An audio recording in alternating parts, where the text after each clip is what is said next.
জহাৰ মই ৰাজুৰিয়ান আপোনালোকক জনাব পাই সুখী হৈছোঁ যে বেতেলী চাহ বাগিচা ৰাইজৰ সহযোগত শ্ৰী শ্ৰী কালী পূজা উদযাপনৰ লগতে সাংস্কৃতিক সন্ধিয়া আয়োজন কৰা হৈছে। গতিকে সেই সাংস্কৃতিক সন্ধিয়াত মই মোৰ গীতৰ শৰাই আগবঢ়াবলৈ যাম মোৰ টীমৰ সৈতে।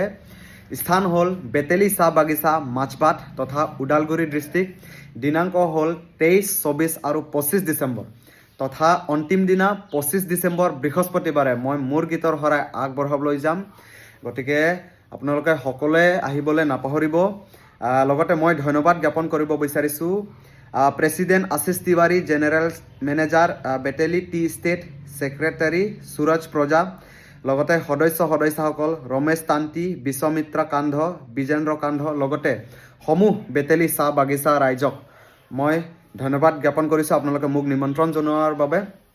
লগতে মই আপোনালোকক পুনৰ জনাই দিছোঁ মই গৈ আছোঁ মোৰ গীতৰ শৰাই আগবঢ়াবলৈ অহা 25 ডিচেম্বৰ তথা বৃহস্পতিবাৰে। গতিকে আপোনালোকৰ সহায় সহযোগিতা আন্তৰিকতাৰে কামনা কৰিছোঁ। আপোনালোকে সকলোৱে আহিব, একেলগতে গাম, নাচিম আৰু বহুত ফূৰ্তি কৰিম। আপোনালোকক লগ পোৱাৰ আশাৰে ধন্যবাদ।